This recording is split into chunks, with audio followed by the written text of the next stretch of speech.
welcome to the Blizzard Watch podcast, everybody. I'm Matt. I'm the host. With me this week is Joe, my co-host. Tell the people you're here, Joe. I am 100% here, even though I'm thinking about comic books. Yes, well, that's true. If you missed the pre-show, you missed us going on about video games and comic books and all that stuff, because that's what we do in the pre-show, and quite frankly, you're missing it. But anyway, this has been an interesting week for us in terms of stuff. Not a lot of actual news, because let's face it, the big news is all happening in less than a week. Yep. So this week, it's simultaneously kind of a holding pattern, but at the same time, stuff's going on.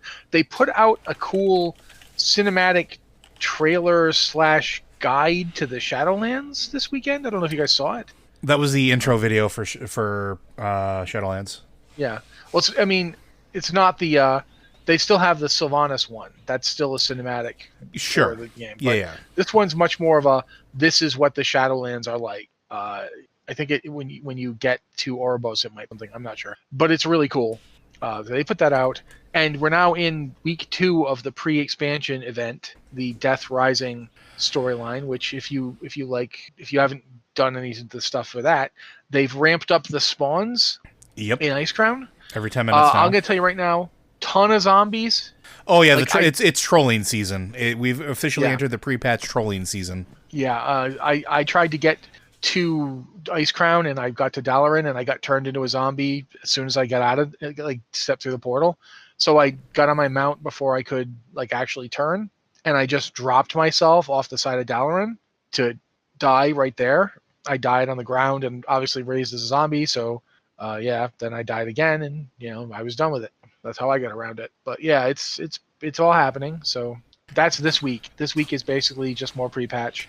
I'm going to tell people this: if you say you're a character who dual wields something, and you're right now you're using a 115 in your main hand because you killed Nathanos last week, but in your offhand you're using something less, like a 110 at best, because that's the best that the Icecrown rares drop. You can kill Nathanos again this week. Yep, but I think it's the last week, right?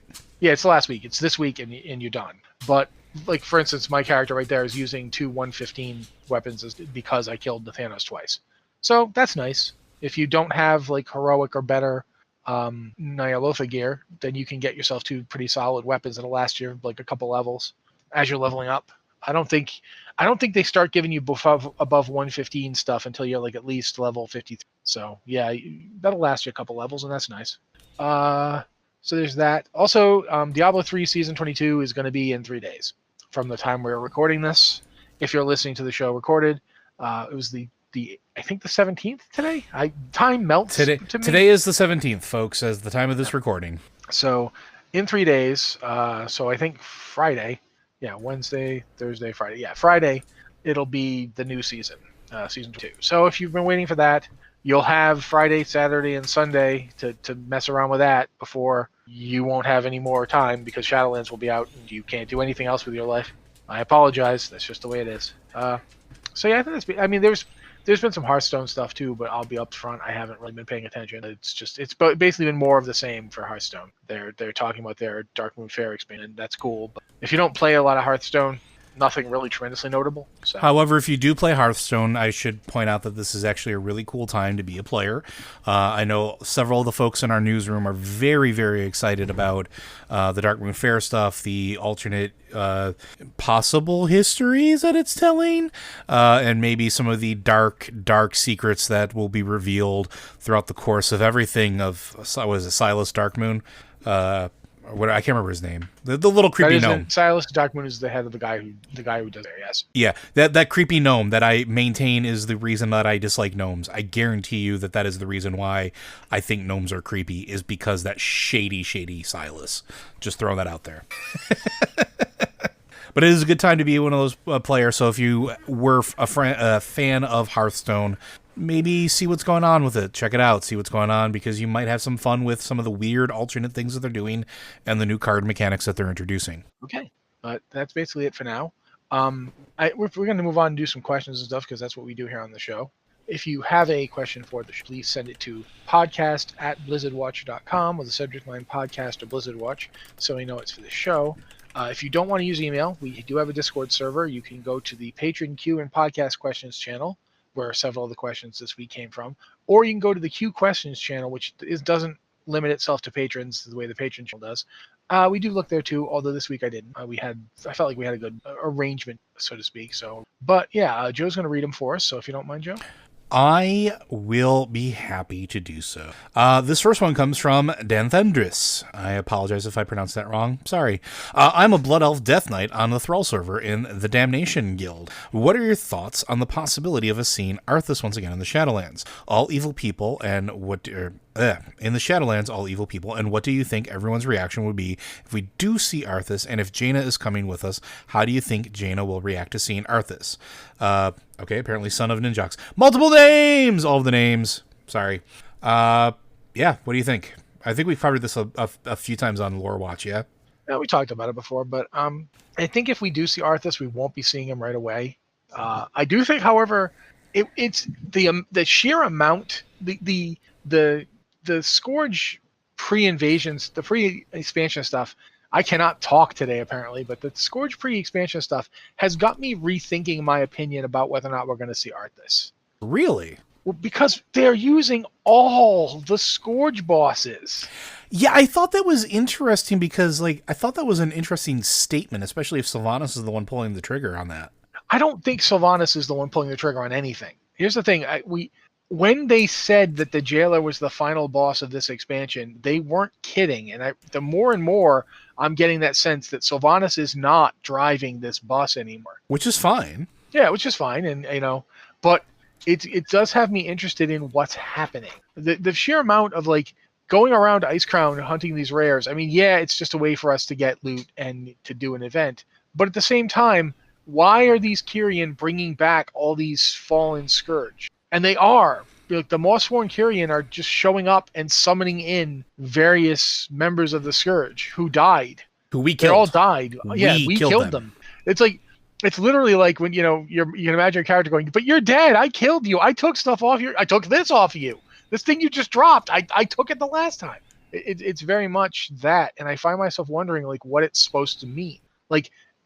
Obviously I shouldn't think about it to the point where I'm doing a chalkboard, and drawing lines between people, but I do think that there's an important thing that we're kind of missing in all of this, that the Jailer is using people that fell. Mm-hmm. And they're ones that fell after they were made Scourge. Yep. And Arthas fell after he became the Lich King. He could very well be in the Jailer's clutches right now, ready to get used against us again. I wouldn't be surprised with that, honestly. Yeah, and the fact that that the person it ends up being Mossworn later talked Uther into throwing Arthas into the maw ahead of him, instead of having him be judged by the Arbiter, which has its own connotations, right? Yeah, there's something going on with that, and that has me wondering. I've been thinking about it ever since it happened. Ever since I watched that cinematic. Why? I get why Uther would do it. Obviously, Uther throwing Arthas in the maw makes perfect sense. But why was she so invested in it? If she was alarmed by the sight of the maw, the power of the maw being channeled by the Lich King, as she said she was when she tried to convince the Archon to listen to her, why did she decide to do something that went against everything they believe and didn't solve the problem? And then later on, she becomes Mossworn. Was she Mossworn before this? How long? Did she decide? Well, they're going to let this happen anyway. I might as well join the winning team. There's more to this, but I definitely think we might see Arthas again. Absolutely, I do. I just don't think it will be right away. No. There's a lot of story in the beta, man. In the beta, you don't get to see the patches coming down after. You don't get to see 9.1 or 9.2. You just get to see what's going to be there when we first start the expansion. Yeah, it's one of those exciting times because at the beginning of an expansion, it's all the little cookie crumbs, right? And it's the things that could be major story hooks or things that we could see. So, to go back to the question here from our friend, son of Ninjox, I think we're going to see Arthas at some point, and I think there's going to be a heavy moment because I think Jaina will wind up being involved. And we've talked about it a lot. Jaina's pretty present up front in the expansion. That's not really a spoiler at this point. I think that's pretty apparent. that she's around, she's doing stuff, she's active, she's not a damsel in distress, right? And there's going to, she's not the same. Thrall. Thrall is the damsel. Thrall is 100% the damsel in distress right now. But there's going to be this moment where like she's not the person she was when everything went down with Arthas. She's not even the person she was when Icecrown happened. When all of that was said and done, she's grown. She's been through so much. She is a completely different and I think stronger character than she has ever been. I also think she's more balanced than she's ever been. So I think it's going to be a really interesting moment, and I would be very upset if we don't get a moment between them if Arthas does show up, which I'm with Matt. I think it's going to happen. And it could be one of two things. It could be something that he's in the clutches of, the jailer and is going to be used like some of the other the other NPCs that just so happen to be former payroll of Arthas, I guess, under the payroll of Arthas, or he could be trapped and being tortured and being siphoned. Because that's the other thing that I've been thinking about a lot is like in Revendreth they talked about the old reliables and we saw a bunch of stuff there. What if Arthas is an old reliable too? What if he's supplying a lot more power than we think he is? He could not be being used like a puppet. He could literally be a battery at this point. There's a ton of stuff that could happen with him, but I think we'll see him again. I also think it's worth pointing out, and this was something one of the commenters on Lore Watch pointed out a while ago, and I've been mulling over ever since. It was like, if you wanted to get Sylvanas to do what you want, telling her you've got Arthas and you'll let her have him would be a pretty good way to do that. It would be a decent carrot. Like she's wanted to do horrible things to Arthas for literally her entire unlife. Oh yeah. Finally getting the chance to do so, I can see that swaying her in some way. I don't know if it's going to be as simple as, I've got Arthas, I'll give him to you if you do what I want. But I could definitely see them using her as like the carrot and a stick thing, where it's like, if you really want that, we could talk about it after you do what I want, sort of thing. This wasn't my idea. It was someone who asked us a question in Lore Watch. I just can't remember. But yeah, definitely something that's worth considering is how does it get, we know the jailer is looking for something. What is he looking for? Yeah, what is it he's trying to figure out by like what he's doing to the people that he had Sylvanas take? Sylvanas was the one who chose which people to grab. She went for the people who annoyed her the most, but the jailer is the one who's testing them. And he's trying to find something. Thrall, when you talk to Thrall about, Thrall's like, it seems like he was looking for something, but he wouldn't tell us what he wanted. So he's doing something and he doesn't want to tell people what it is. So Arthas could definitely be getting some interesting experiences, right? Yeah. I don't think I have anything else to add to that one. Do you? No, I think we're good. All right. Our next one comes from Ouya. I hope that's pronounced right. Question for Blizzard Watch. With the increase in popularity of CRPG like Path of Exile, Disco Elysium, etc., what franchise from Blizzard do you want them to implement? I would love a StarCraft or Diablo CRPG. I mean, Path of Exile is a Diablo clone. Yep. Diablo was the original. So Diablo is a CRPG. It's an action RPG. It plays not dissimilar to Path of Exile, in that Path of Exile it's like it's like saying, I really like this guy who is the grandson of another guy. I wish that other guy had an actual grandson. It's like we did. That Path of Exile is that. And just for those of you that may not know, CRPG literally stands for computer role-playing game. Yep. That's all it is. Diablo technically is a role-playing game. It's just extremely light on the role-playing aspects of role-playing. Like, you don't get a lot of options. There's not a lot of character choice in Diablo. It's why I said it's an action role-playing game. It's very much more... Diablo is more about smashing things and taking stuff than it is the story of the game. Which is interesting when you consider some games like Hades out there that are injecting a lot of story into an action RPG roguelike. Like, there's some room for it. So there's a lot of story in Hades, but there's not a lot of choice in Hades. Exactly. I mean, there's a few elements. Like, you can choose, okay... do I want to romance Thanatos, or do I want to romance Megara, or do I want to romance both of them? You can do that kind of thing. There is some I stand Dusa. I'm just going to throw that out there. Yeah, I can see that. But Hades definitely does prove that you could make a game that's got a lot of lore, but Diablo 3 has a ton of lore in it. It just doesn't have any character options. Like, you don't get a choice in anything you do in Diablo. Like, you just don't. Diablo is they used to call certain games theme parks. Yeah, and Diablo is definitely a theme park. Yeah, you get on the ride, you go to the end, you made no decisions. You got to kill a lot of monsters on the way. The I guess the real game was the monsters you killed along the way. But to go back to the root of the question, I would actually really like to see more character choice in, and I'm going to say this and people are going to throw it out there. Wow. I want more of it. We've had a little bit so far. They've played around with the idea of it. I would love to see something a little more choice oriented inside of the WoW universe, whether it's in WoW itself or an offshoot game or something that happens inside of the framework of that universe. And I'm not just saying it because like Diablo and StarCraft, we've talked about that a lot as like being RPGs, and I think StarCraft would do very well as something like a Splinter Cell clone. I think that Diablo, yeah, you could give characters more of a choice, but I'm kind of okay with it just being that playground, that amusement park of evisceration. Like it does it really, really well. But I think WoW has more to offer in that. And I'm reminded way, way, way back when, and I'm going to show some of my age here. Some of our listeners may remember that when Warcraft 3 was a thing, when World of Warcraft was just announced, and nothing, and I mean literally nothing, had come out about it aside from the fact that they were working on an RPG, an MMORPG, based in the Warcraft universe. An enterprising group of players created a CRPG in the Warcraft 3 engine that modified almost everything from the base up. And I remember it distinctly because it was the same character classes. There was stories. It was you had choice on where you went. You had choice of some of your interactions with some of the other NPCs, other heroes. It was really interesting, and it to me it always stuck with me as this thing that could have been done.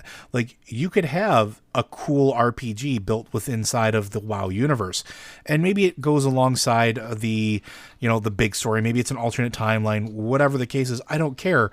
I just think that WoW is ripe for that, and I think the player reaction to backing Sarfang or backing Sylvanas and some of those choices in there, as divisive as it was, I think players really enjoyed being able to have a choice.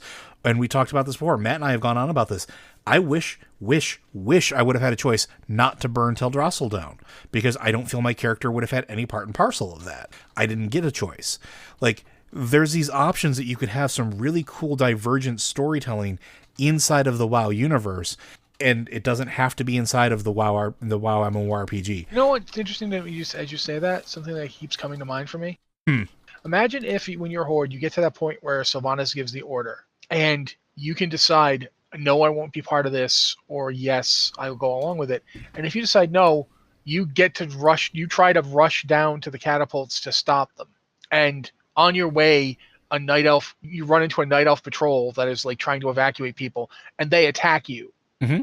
And you're trying to fight through them. You're like, no, you don't understand, and they don't listen. And by the time you get there, it's too late. It's almost like your agency's taken away at that point. They gave it to you in a brief moment, and then immediately took it away. It would be just like what they did with you if you were Alliance. You went back to Teldrassil and you tried to save people, but you failed and they all died. Mm-hmm.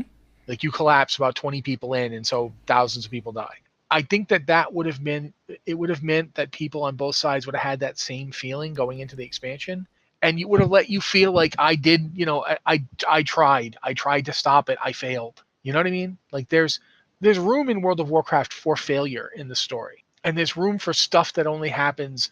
Like one of the things I thought was interesting was that they did that whole bit with the knife. Oh, Xal'atath. Yep. They did that whole bit with Xal'atath where you as you go through the quest chain, and it's because of you that Xal'atath gets a new body and you get that thing stuck on your forehead. But imagine if there'd also been an option to just straight up not trust Xal'atath, and you're like, nope, I'm not helping you, and then somebody else grabs the knife and runs off, and then you spend the entire time trying to stop Xal'atath, and then you end up in front of N'Zoth, and that whole thing happens, and it's you getting tricked by Xal'atath as you were trying to oppose it.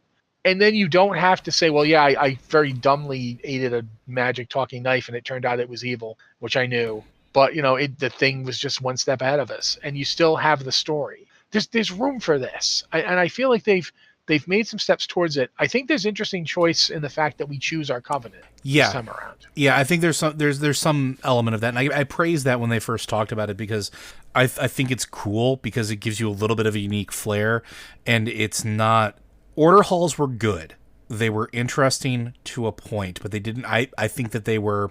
I don't want to say they didn't go far enough, but it didn't feel integrated enough. When you're choosing your covenant, it feels a little bit more than just making one of those choices for like what class you're going to play, because your character is literally making the choice of which of these realms am I going to back, where am I going to throw my support behind it, and it feels like an important choice. Like, no matter where you go, no matter what covenant you pick, it feels important. It feels like a choice your character is making, and that's good design. I often talk about BioShock Infinite as a great example of a game on rails that gives you the perfect illusion of choice. And which was really funny because we're talking original BioShock or BioShock Infinite? BioShock Infinite. Yeah, BioShock Infinite has a lot of stuff. I'm not going to talk about it just in case you haven't played it yet, because it's got the spoilers for this game completely recontextualize the game. Yeah, it does. It dramatically. So it's one of those times where it's not like, oh, here's a minor detail that won't affect the game any. It's huge. Once you know the secret of BioShock Infinite, it recontextualizes everything you've done and seen. Yeah, and it recontextualizes every choice you make. But if you haven't played it and you can pick it up for cheap, I mean, they were coming into holiday season. Give it a try. Honestly, it's. But to get back to the question that was asked, since I think you've gotten a chance to answer it at this point. Yeah. In terms of Blizzard games, I mean, obviously, I think that Diablo already has a role-playing game. That doesn't mean I wouldn't like another one, but I think if we're talking CRPGs, the franchise I'd have to go with is probably still StarCraft. And it's StarCraft because they have not done nearly enough with StarCraft in terms of its story. And the story that they did in StarCraft 2 definitely does not feel finished. It feels like the first part of something. I mean, it was a 3-part game release. There was like 3 different separate elements, but it definitely didn't feel done at all. It felt like we got to the cliffhanger and then we going off the cliff, and now what? What we need the hanging part. We need to know what happens next, and there's nothing, and there won't be anything for a long time.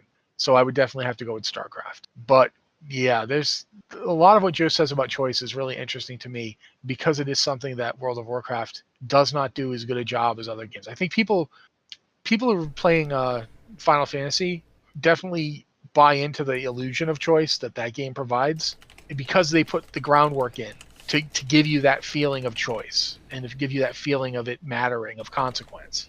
It doesn't really, there's no actual choice there, but it feels like that is. And this is one of the hardest things to do in role-playing games. It is one of the things you really want to avoid at all costs is feeling on rails. But that doesn't mean you don't want to be on rails. It just means you don't want people to be like, hey, I'm on rails. You want them to feel like, oh, wow, that was really important, the decision I made. So, yeah, I definitely think that Diablo with an open world Diablo RPG, I'm really excited for Diablo 4 because I think that's going to be Diablo 4. Or at least close enough to it. And that's what I'm interested in. I would love to see a sprawling Diablo game where, you can decide, no, I'm not going to go help you people. And you come back later and the town's been destroyed by demons and everybody got eaten just because you didn't help them. Or maybe they get eaten by demons because you did help them and that made the demons angry. There's just a lot of stuff that you could do with that franchise. And I would love to see a more complex role-playing game experience with it. Yeah, but I feel like we want to probably move on, I think. Yeah, I was going to say any experience, any of the Blizzard IPs, I could always do with more of. Our next one. Hey, y'all. In this pre-XPAC downtime, I work on old items. I recently noticed I am very short on the PvP or PM sets. Random BGs once in a while is the extent of my PvP. So how might I collect some of these older sets? Thanks, Suggle Kitten. I said it right this time. Aha. Yes, you did. I'm going to say up front, one of the things that it would have been helpful for you to have been doing this whole time is when you, like, for instance, last week was a PvP week, I think. I think when so. When you get the PvP week, you can do the quest, and you'll get, like, more marks of honor and stuff that'll help you buy. You're definitely going to need to step up your PvPing, unfortunately. There's no real way to get PvP gear without PvP anymore. It used to be, I'm pretty sure up until, like, the end of Mists, you could just buy it. Like, straight up, they'd put all the old PvP gear on vendors that took money. Because I don't know how else I got it. Like, I've got PvP gear that I know I didn't PvP to get. So I'm pretty sure you could just buy it. Or possibly you could buy it with honor, which you could get like pretty easily. Like you just do one like AV every so often. Now it's more difficult, but you definitely would need to do more PvP. But if you do it during a PvP weekend, you'll also get more honor and stuff during it. The weekend grants you some. So yeah, unfortunately, just doing the occasional BG is probably not your best bet in terms of honor generation. Yeah, I honestly don't know. I think your best bet is looking at some of the lookalike sets. A lot of things that they do with some of the older PvP stuff is not necessarily they will either change the cost of it so that it doesn't actually cost PvP materials anymore because it's not good equipment, though that might change now with how the leveling is. I haven't looked at it. You could do unrated battlegrounds to try to get marks of honor to get some of that stuff. You could look for ones that have been converted to gold. You can look for lookalikes. Some of the crafting sets are actually based off the PvP set. There's crafted PvP sets from at least Mists of Pandaria on. Yes. That you can get. They're usually not as cool looking, but you can get them. I remember there's one that like a Death Knights get that looks like a giant beetle. Yeah. Like it's straight up it's like you're a Scarab Lord in armor. So yeah, there's some of it is viable. Yeah, I just don't know the full extent because honestly, I haven't really PvP'd in a very long time. So I would say look to the community. That might actually be something that would be great to throw out as far as an idea. Maybe one of our more PvP-centric folks at Blizzard Watch could write up a thing detailing where to get previous PvP gear, especially with Shadowlands changing the way things are sort of working with leveling. But I don't have a better answer than that one. Although, yeah, I will point out that one thing you can do is go to the group finder and look for pre-made PvP groups. Mm-hmm. They sometimes you can get into a group that's like gonna do a lot and steamroll some stuff, and you'll end up riding it to a ton of honor, which is easier for you to buy things. But I that's basically it. It basically comes down to you will need to be. That's how that was. Even for stuff that's I don't know why they didn't leave it in the system that we had where you could get it just by getting it. So actually, we have an answer from chat. So I'm going to give Bruce. Cool. Yay! I'm going to give Bruce Redux a shout out here. So Bruce says unrated battlegrounds for Marks of Honor will do very well. And then you can go to the expansion vendors at PvP centers like Ashran and on the wall at the west end of the Vale. He says he's done this quite a bit. So that might be a path you can go and get what you need from there. So there you go. Hey, look at that, an answer. Thanks, chat. Thanks, Bruce. All right. Our next one comes from Wolf of Aether. Question for the queue, but we're stealing it for the podcast. Finger guns. Does it bug you, like it does me, that the most efficient way to get the current timeline pre-patch events requires going to a Dalaran from the past? It just seems so inelegant. I don't think it bothers me at all. The elegance doesn't really bother me. I just think it's hilarious that technically speaking, it's not there. Yeah. Like when you go there, you get on a Griffin, you fly from Dalaran to the Argent tournament, and apparently several years pass. But I mean, what were they going to do? Have a special portal directly to the Argent tournament? I'm staring directly. I mean, it's a moving city. It can do what it wants. No, I get what you're saying, and you're right. You are absolutely correct in that it shouldn't just be Dalaran floating in over Crystal Song, because that Dalaran's not there anymore. And since this is all happening in current Icecrown, honestly, I felt like they should have done this. This isn't a tremendously altered Icecrown. The skybox is different, but it's still basically the same zone with all the same mobs. Their leveling is different, but it hasn't really changed much. I feel like it should have changed quite a bit. Like the Scourge were a mindless ravening horde that weren't being directed by Bolvar. They shouldn't have been keeping up anything. Like all those like weird zombie cauldrons and all the forward bases and all that stuff should be like dilapidated, and the Scourge should have basically just been running amok for like years. Just because some new guy has come along and is in control of them now doesn't mean that the stuff should look the same. Yeah. Like the Mindless Dead were just walking around. I remember someone was talking about the idea that the Argent Crusade has basically been up here this whole time. And it's like, didn't they disband and join the Order of the Silver Hand? And it's not that they disbanded. They did join the Order of the Silver Hand, as did the Blood Knights and the Sunwalkers and the Vindicators. But those are still groups. There's still groups out there. The Argent Crusade, there's even a part where you're doing the quests. And I forget, I think it's I can't remember her name. It starts with a V. The woman that you get sent up to talk to basically says, we weren't prepared for this. We weren't, nobody expected this. We were, just kind of like, they effectively had a skeleton crew of a few loyal Crusaders left behind who were sit up here just basically to watch in case the Scourge did something. And since Bolvar was in charge of the Scourge, and the Scourge, he didn't want them to do anything, they weren't doing anything. But it still feels weird to me that, you go to these various bases that are Scourge bases, and there's the Scourge just being there. Like, the place is exactly the same. I really feel like it would have made sense if the whole place was just shambling monsters that didn't do any forethought or planning until the Kyrian showed up and started controlling them. But that's, to try and get around to it. My feeling on it is, yes, it's weird. But otherwise, they would have had to do something like put in a portal straight to the Argent tournament. And again, I'm staring directly at you, Blizzard. That would have been the thing to do. Yeah, but I also think... again, if they put a portal in, here, I'm just thought of this. It's already hard enough to get up here. Mm-hmm. Like, as the Scourge infection gets worse, getting to Icecrown... Imagine if you just stood through, there was a portal location, you'd have to have gone to that portal location. That portal location is probably going to have zombies all over it. So, I don't know. Yeah, and I get the point of where it's I can see where people would say that that's the thing to do, but I also think it's interesting to consciously not make a choice to change it, because Dalaran's not the focus, really. It's what's happening in the sky, what's happening in the zone, and that's really about it.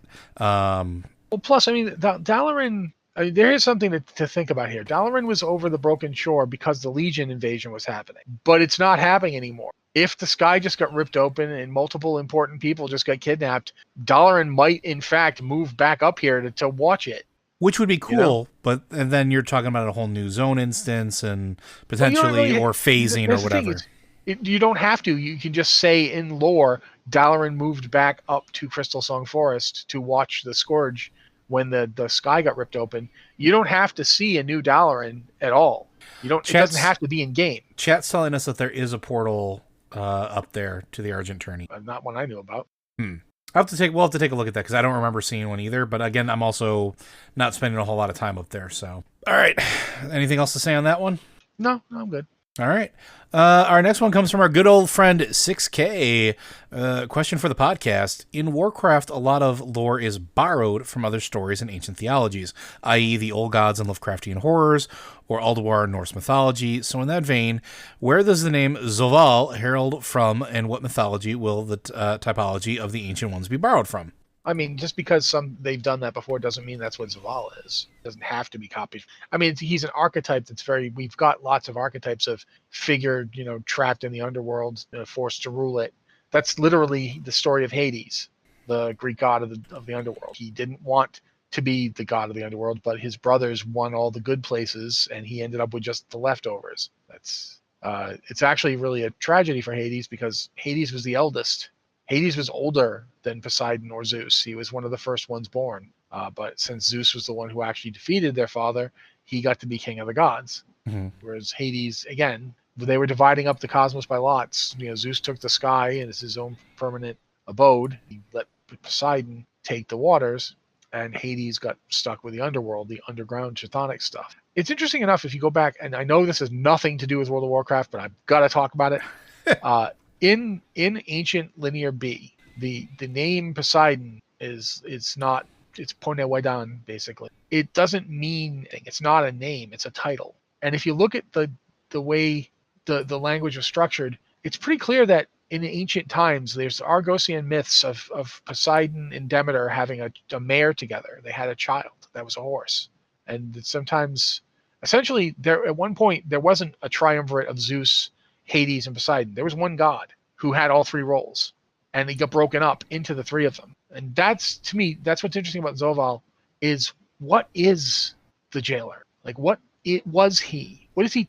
If you've done the stuff in the second week of the pre-expansion event, there's some dialogue you're given by the Kyrian that's leading the invasion on behalf of the jailer, arguing that the jailer is returning and to claim what was his. Returning where? To here? To Azeroth? Is Zoval from Azeroth? What is Zoval then? What is the jailer that the jailer thinks of Azeroth as his, or Azeroth's world soul as his? I do think it's interesting that it looks like, this is going to sound so out of left field, but going back to the intro video or the video that they've just released, he's got orc-like little tusks, which I thought was interesting when they close up on his face. They're actually not too dissimilar from troll tusks, but shorter. Yeah. But I don't know, like I don't know where Zoval is, if it is borrowed from anywhere. It's entirely possible that it could be and we just don't know about it. But everything borrows from everywhere at some point, as far as mythology is concerned. I remember studying world mythology of proto-religions in college, which was like one of the most pretentious things I ever did.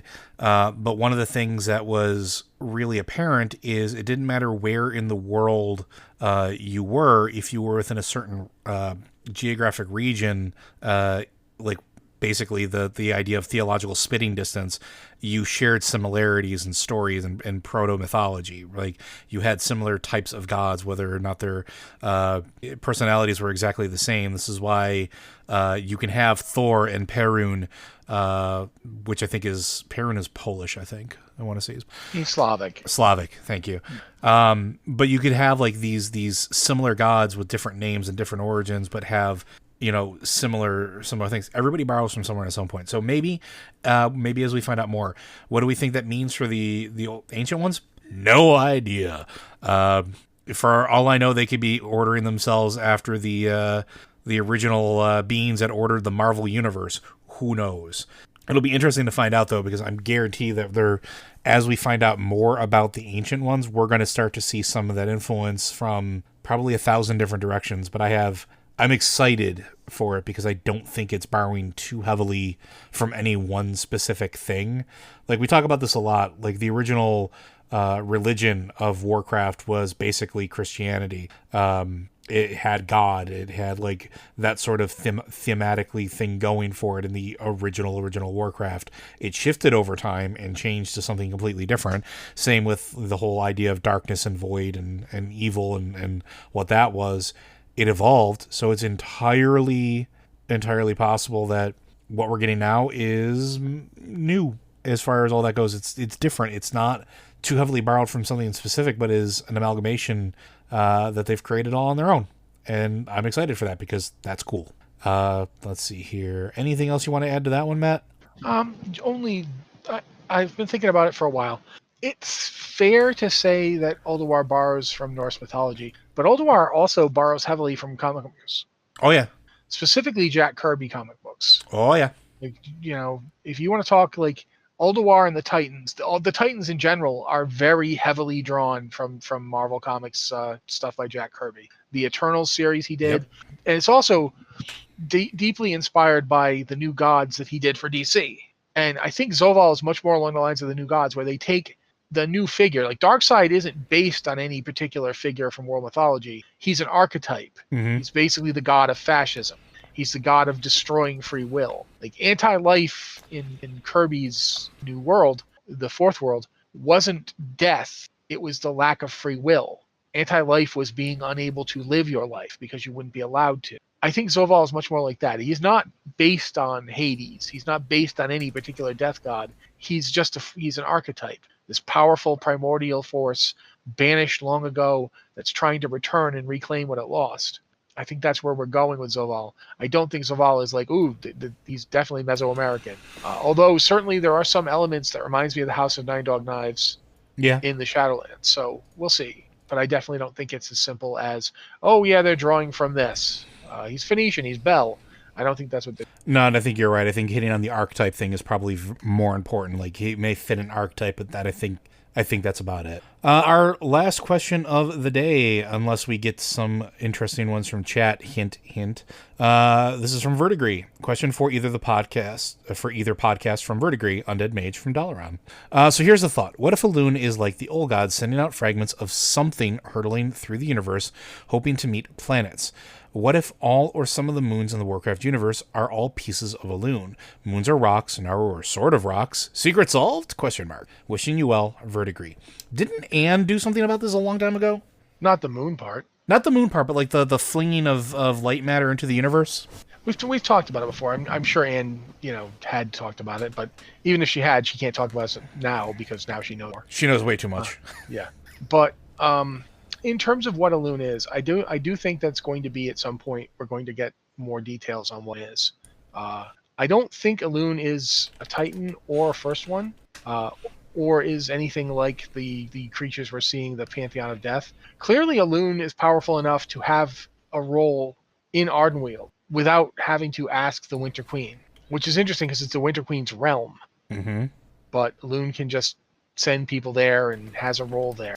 Some people have actually speculated the Winter Queen is Elune. I don't think that's the case, but it's possible that we'll find out more about Elune this expansion. I know we're going to find out more about her in terms of we're going to see the origins of the Night Warrior, and we're going to find out that the power of the Night Warrior was sufficient to defeat an old god by itself. Like the one person channeled the Night Warrior power to defeat an old god and did so. And the Night Warrior power isn't all of Elune's power. It's some. So we don't know exactly what this means, but it's interesting to think about. It's interesting to look at in terms of what we're going to find out about Elune. I would not be surprised. I do like the idea that, possibly all moons are sacred to, in some way or another, Elune. That we know there's Elunaria, which we don't know if Elunaria was a planet or a moon, but we know its name is pretty close to Elune. Yeah. So it's kind of hard to ignore. The idea that, there's beings... I mean, think about the Titans themselves might be something being flung into the universe from another plane of existence. Because they are like these big balls of arcane power that wrap planets around themselves for protection. They create their own pearl to live in. So I'm not sure. But I do think it would be really funny to find out more about Elune that way. I'd like to find out more about Elune. I feel like it's been years at this point. Yeah. I would definitely like to find out more. Yeah, I think that's one of the things I'm most excited about right now is getting to learn more about Elune and her reach, or their power, I don't think we're going to know too much about Elune's origin, although I might be wrong. We might get something that tells us where Elune came from all along. But I like the idea of finding out more about Elune's influence. Because we, like Matt pointed out, that whole Night Warrior thing and the power of the Night Warrior that spanned multiple planets. So Elune's not something specifically to Azeroth. Elune's something bigger. The fact that we have a planet named Elunaria hints at something bigger. And there is something, I think, to the idea, going back to the root of it, where if the Void flings bits of itself into the prime material plane, essentially hits planets and infects them, and those bits of infection, those boils, become old gods, technically goodness black cities. Maybe there's something that the light does as well, because we know the Void can exist in some capacity inside of our regular mortal realm. So does the light. And we know as we move into Shadowlands that there's some permutation of that as well. There's some touch of each of those aspects there as well. The idea that Elune might be part of a faction that sort of throws things into the universe, maybe not chaotically like that. Maybe it's more planned. Maybe it's more structured. I'm thinking about things like the crystal. Like this was pointed out a long time ago. The crystals on Argus, way before they became corrupted. Like Naru technology was based around the crystals that sort of grew on the planet, right? And as far as we know, they had been there for thousands of years. I think that was what it was like at the time. If we're talking about the Atamal crystal, they didn't know the actual Draenei did not know where the Atamal crystal came from. It predated their civilization. They found it and decided it was holy. And only later did they find out that, if you use this thing, you can summon the Naru. Like, nobody knew at the time that was the case. So there's a lot to that we don't know, that we'll probably never find out. Right, but I'm just saying the idea that maybe Elune is part and parcel of that. I had a weird idea that's more suited to Lore Watch than here, but we're here, so I might as well talk about it. Yeah, go for it. Imagine if Elune exists outside of our usual conceptions of space or time, and the various strange moons of the cosmos are all Elune at once, because Elune is bigger than our reality. It's bigger than the three, if you have a four-dimensional object going into and out of a three-dimensional space, it can look like it's in separate places and is separate things, but it's still the same thing. It's like if you put your hand down on a piece of paper, it looks like a four-headed thing has just, put 4 feet down on the ground, but it's not. It's just my hand. Like those 4 circles in a two-dimensional plane are my fingertips in a three-dimensional. Like, what if Elune is everywhere because its presence is so vast, because it transcends the usual way we think of existence? Again, like in Flatland, you put your hand down, there's a 5-headed monster on the ground maybe, or there's 5 pillars. Nope, it's just my hand. Oh, we do have an actual question from chat that I think would be interesting. If you want to go through that one. Time. Yeah, we got time. This is from Malcor. Shout out Malcor. Thank you.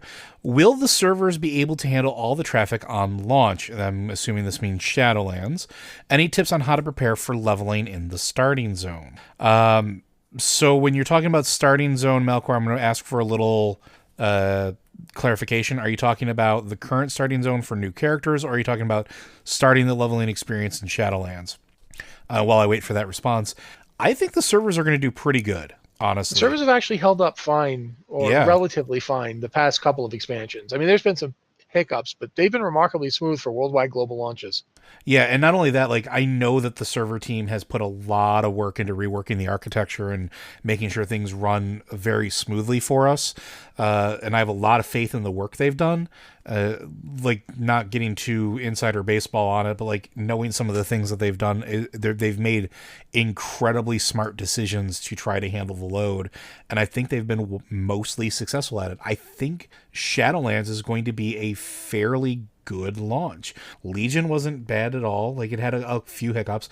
Battle for Azeroth wasn't too bad at all either. Like, I remember it was fairly smooth. I think I streamed it back when it was first doing... I think I streamed it on Blizzard Watch, actually, when it first released. And I was able to get in and do leveling and no problem. Didn't have any issues. Like, yeah, there's some momentary lags. Yeah, sometimes the server may kick you out or whatever. But honestly, compared to how it used to be, I think we're going to be okay. Like, I still remember days down at a time when the game first launched. We are miles away from that. And as Malcor points out, Warlords of Draenor was a pretty rough launch. But also, I think Warlords of Draenor was the first time they started using new server technology that I don't think that they were really too up on as far as integrating into their structure. I could be wrong. Well, Warlords also got a DDoS. And Warlords got a DDoS, which was... not easy to deal with. No, it was a global DDoS. So yeah. And the clarification sorry. Yeah, the clarification was leveling in Shadowland. Okay. First off, you're gonna start off. You get a quest. You go to the Maw. I'm pretty sure the Maw is relatively instanced. Yeah. So you will actually be like in effectively a scenario. I think there will be other players in there too, but I think it's probably going to be controlled to a degree. Like, they won't let it swarm with players, because that would just make it too hard to get through and get stuff done. Once you get through that, I think you'll be like at least 51 or 50, depending. When you get done with, you'll likely, you go to Orbost and you almost immediately go to Bastion. My only advice would be, like, do you really need to be on and leveling the second it's available? Like, think to yourself, do I really need to do this, or can I wait a few hours? Because it's always, the worst time is always right after they launch. Oh, yeah. And they have no idea what's going to happen. Yeah. So that would be my advice. Yeah, and I'd say maybe plan an alternate activity, too, just in case. We all want to play the game. We all want to get in there and get our proverbial weapons dirty with the blood of our enemies, or heal our friends to being not dead anymore.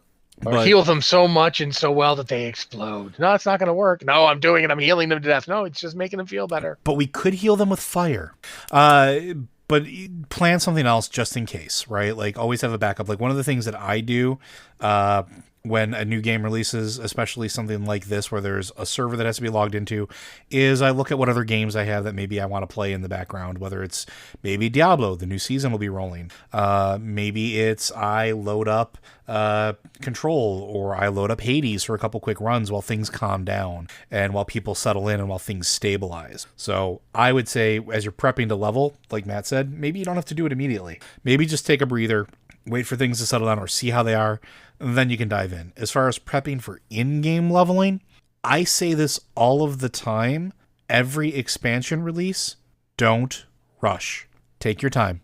Read the quest text, explore. One of the things that is really, really apparent even early on in the Maw is, even though it's heavily instanced, there's lots of little things hidden around the place. If you take some extra time, you can go murder some extra packs of mobs and poke around and see some extra things. It's worth doing. And that goes for all of the zones. When you're leveling through Bastion, take a time, take the side roads, look for caves, look for hidden patches of ground and things like that.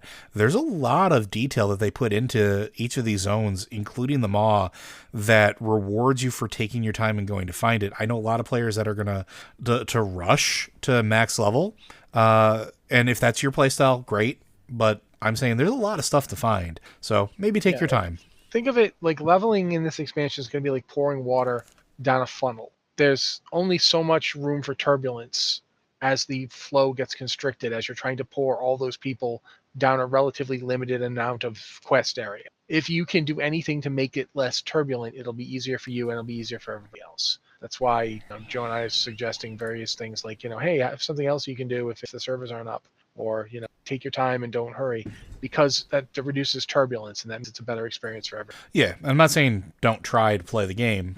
Absolutely, go try to play the game. If it's your fun time to like blaze to max level as fast as humanly possible, I am not one to stand in your way. I'm just saying my advice would not be that's the kind of thing you do if you're like absolutely determined to do it. You don't need advice at this point. You get on with it. Yeah, but I think that's it for questions, unless there's anything else you want to add. No, I think we're done. Fantastic. All right, folks. Well, did you know that Blizzard Watch is made possible due to the generous contributions at patreon.com/BlizzardWatch? Your continued support means this podcast site and community is able to thrive and grow. Blizzard Watch supporters enjoy exclusive benefits like early access to the podcast, a better chance at having your question answered on our podcast or the queue, and an ad-free site experience. And again, your friendly reminder, feel free to check us out on Spotify. It's cool. You don't have to download anything. You could stream it. You can listen to us while you're driving to nowhere because everything's on fire. But give us a listen over there. Give us some clicks if you want to. And thank you very much, Matt. Okay. Thank you, Joe. Again, if you've got a question for the show, you can use our Discord server. Go to our patron Q and podcast questions channel, or our Q questions, which are there for you to ask questions. Or you can email us at podcast@blizzardwatch.com with the subject line podcast and Blizzard Watch. Use it on the show like we did today. Thank you guys so much for being here with us, the Watch Podcast, and we'll be here next week.